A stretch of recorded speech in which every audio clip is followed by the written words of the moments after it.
So football comes at you thick and fast over the Easter weekend. We've got it all to talk through today. Let's jump into it. Guys, we're back to another video on the channel. We've got loads of talking points to go through over yesterday's championship action. We've got Derby's relegation to League One, the top 6 picture, which has continued to change, and potentially a promotion going on in the championship tonight as well. I want to get your guys' verdict on all of yesterday's action in the comments down below. As always, if you're going to enjoy, make sure to leave a like. But without any further ado, let's hop into the action. And starting out with Monday's early kickoff, that saw Huddersfield come out on top with a 2-0 away win at Middlesbrough. Absolutely massive in the top 6 race. And this 3 points for Huddersfield pretty much all but goes and secures their place in the playoffs come the end of the season. They're now sat on 73 points from 43 matches and have an 8-point cushion over Millwall, who are currently in 7th place. So with 3 games to go, Huddersfield are pretty much all but over the line.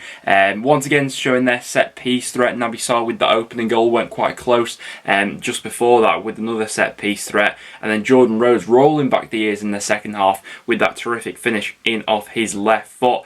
For Middlesbrough, a bit of interesting news coming out of the match, particularly with sort of Chris Wilder's ominous comments. I think it's fair to say in regards to speculation recently linking him to the Burnley job. It wasn't the greatest of weekends for Middlesbrough, but the saving grace was that Sheffield United dropped points in their evening kickoff to go ahead and still leave the door open for that whole chasing pack. Currently, they're 3 points off. Obviously, still have that game in hand on Sheff United as well. But Middlesbrough have been faltering recently, and it does feel like Wilder's future is insecure for the time being, let's just say, with that speculation currently linking him to the Burnley job. Peterborough kept any slim hopes of survival alive as they beat Barnsley by 2-0, despite Barnsley looking the more likely team to score throughout the first half. One quick break from Peterborough, and with Semi Smolix and Jack Marriott linking up, gave them the lead, and they managed to sort of limit Barnsley after that, and Kent wrapped things up for Posh in the second half. More than likely that the bottom 3 is going to stay how it is until the end of the season. Now Peterborough, with 3 games to go, are 7 points from safety. Barnsley, who have got 4 games to go, 11 points from safety. So both teams needing to win all their matches remaining, and they're both relying on a running collapse from this point onwards. So more than likely, we're going to see at least one of those sides relegated come the weekend. Just a feeling of too little too late for each of these sides, who have both improved in the second half of the season, but ultimately seemingly to no avail with Reading's result this weekend. And it was more frustration around Ewers Park as Blackburn fell to another defeat, this time to the hands of Stoke City. Stoke taking the lead after just 4 minutes. Quite a poor goal from Blackburn to concede. I think it was Van Heck who was pulled out of position. Brown then gets in behind of Wharton. Stoke make it 1-0, and after that, there's not really all too much of a fight back from Blackburn. I thought that Sam Gallagher was probably Blackburn's brightest spark. If an equaliser was going to come, or a moment of magic, it was probably through him that was looking the most likely. But once again, Blackburn failed to score and limped towards another really disappointing result. It absolutely baffles me that Blackburn are still within touching distance of the top 6. You know, they're only still 3 points off the top 6, which is absolutely mental considering their form in 2022. Throughout the calendar year, they've averaged less than a point per game. They've only scored 10 goals this calendar year, which is by far and away the fewest in the Championship. But their form in the first half of the season is just about still keeping them in touching distance. But with more performances like this, and from here on out, I can't see Blackburn getting anywhere near the top 6. And after that, we have Blackpool absolutely demolishing Birmingham by 6-1. Blackpool, who seem to be heading towards the beach themselves, served up a fantastic display here. But to a man, that was arguably one of the worst collective team's performances that we've seen all season in the Championship from Birmingham. They were absolutely woeful in this one. Individually, there were some absolute howlers across the board in this one, but credit to Blackpool, you can only beat what's in front of you. I think the pick of the goals probably going to Connolly for that free kick in the 94th minute. I think towards the end, even the Blackpool players were a little bit embarrassed to celebrate, to be honest, with how this one unfolded for Birmingham. But heading into next season and what the implications of this sort of have for Birmingham, I am massively concerned about them. There are already huge question marks going on around Lee Bowyer's future. While I necessarily think that he's, all of Birmingham's problems solved into one. How many times have we been here in the past with Birmingham talking about their manager at this stage of the season? There's far deeper problems at the club, but the fact of the matter is, had there not been any point deductions for any Championship clubs this season, Birmingham would be relegated. We've been here time and time again with this club, and while there might not be anything to play for from a Birmingham perspective at this point in time, to serve up that performance is absolutely embarrassing. Luton took an absolutely massive step towards their top 6 place as they got all 3 points against Cardiff. Not all too much in this game, to be honest, and Cardiff did craft out some decent chances.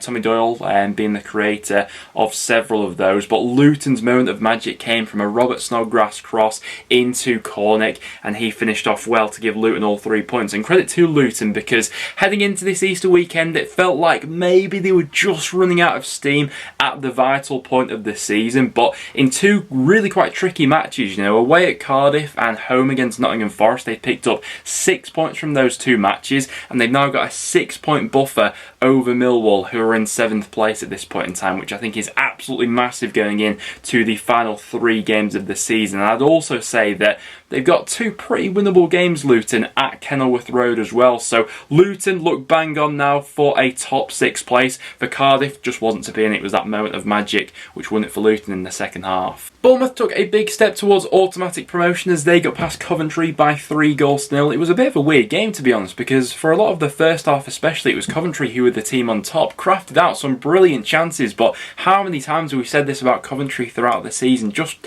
weren't clinical enough when those key moments came up, and that was probably the complete opposite for Bournemouth. By no means was this their most fluid performance of the season, but when those key chances came up, boy did they take them. Lowe giving them the lead after just 12 minutes, Dom Solanke popping up just before half time, and then that goal in the second half probably kills any hopes of a Coventry comeback off. Don't get me wrong, Coventry still have a slim shot maybe of the top 6, but looking pretty unlikely after losing this one. Leaves them 4 points off the playoffs with 3 games to go, and with the teams above them now, sat 11th, it seems like maybe it'll be just one step too far. But big win there for Bournemouth in what could have been a really tricky game with how Coventry have been going recently. Millwall moved to within 1 point of the top 6 with all 3 points against Hull. Hull's fantastic away record finally coming to an end in this one, as 2 quite quick-fire goals from Millwall in the second half. Malone in the 51st minute and Bradshaw in the 55th minute managed to wrap up all 3 points for Millwall. Quite a bit of fortune, I thought, about that Malone goal for the opener. Literally gets the ball blasted against him, but that manages sort of generate enough power on to deceive the goalkeeper. Tom Eaves gets the late one back for Hull, but ultimately to no avail. And I tell you what, Millwall now 1 point off Sheffield United. Do not rule this Millwall side out, particularly with their next 2 games, which I think are incredibly winnable for how Millwall are going at the moment. They've got Birmingham away, who looked absolutely lost at sea against Blackpool. They then have Peterborough at the Den, and by that point, more than likely that Peterborough could have already been relegated and don't theoretically have anything to play for before finally setting up a final day showing away at Bournemouth. So it's a cracking fixture list coming up for Millwall, and I think they've got every chance of making it into the top 6, particularly with Sheffield United faltering towards the end of the season now. QPR managed to keep alive any sort of slim top 6 hopes with a 1-0 win over Derby, and with results elsewhere it does mean that Derby will be playing their football next season in League One. Listen, it was always going to be a massive uphill battle for Derby this season, and I think that had we sort of posed this question at the start of the season, would Derby still be alive with 4 games to go, I think it would have been a resounding no, and we all would have thought that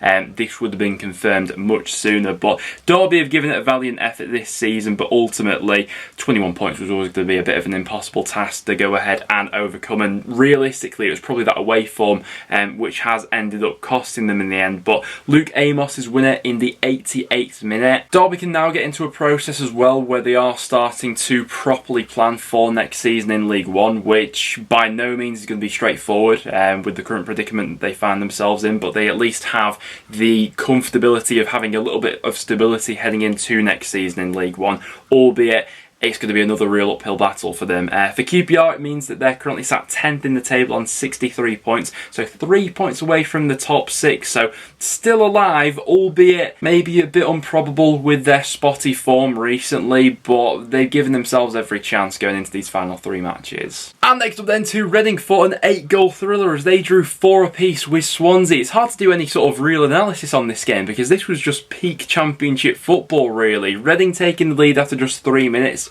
followed by a couple of quality finishes from Swansea. Hannes Wolf, who's really grown into this Swansea side as of late with a brilliant curling finish, followed by Joel Perreault, who then gives Swansea the lead. And up until about the sort of 60-minute mark, Swansea seemed to be in full cruise control of this game, knocking it about well, some lovely passages of play and some lovely finishes to go along with it. Awarded their first penalty of the season as well, which they took. But fair play to Reading, because a few months ago, I don't think a comeback like this happens. We've sort of questioned this Reading squad at times throughout the season in terms of their mentality, desire and things like that, but none of that could be questioned in the second half. 4-1 down to level it up to 4-4 in the end. Lucas Jow with his second goal, Tom Hinton and Tom McIntyre with the scenes in the 95th minute to level this one up for Reading. It leaves them on 41 points and theoretically just about sort of gets them over the line. You know, we're relying on Peterborough and Barnsley both being flawless from this point onwards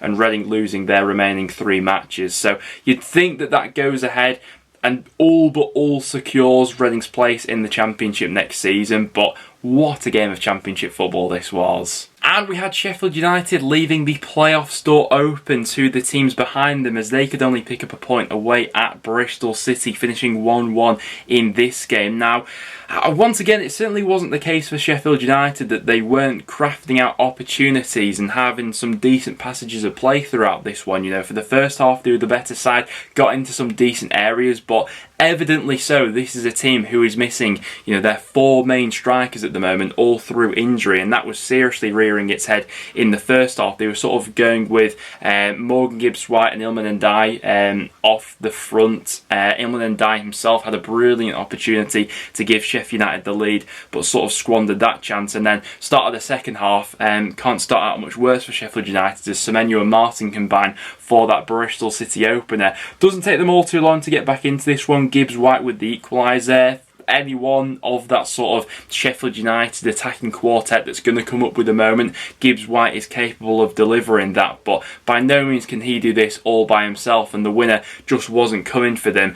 It is 3 quite potentially tricky fixtures that Sheffield United have got to play in their remaining 3 matches. They've got games against Cardiff, QPR and Fulham. I think that going into next weekend, that Cardiff game is absolutely must win, with several teams breathing down their necks at this point in time, and that lack of goals once again being evident in this game. And as our final match to go over, we had Nottingham Forest absolutely taking West Brom apart by 4-0, and we saw potentially the goal of the season being scored by none other than Jack Colback. What a hit it was, slices through the ball but absolutely deceives the keeper, and Nottingham Forest well worth their 3 points in this one. It was always going to be a bit of an uphill battle after Furlong got sent off after 17 minutes, but West Brom never laid a glove on Nottingham Forest, did they? 1 shot throughout the whole game, no shots on target. Forest absolutely battered them and are looking pretty good, it has to be said, at this point in time. Great way to bounce back from last time's defeat at Luton. The only sort of negating factor that Forest have for a promotion push now is that injury to Keenan Davis and him being out for the foreseeable future.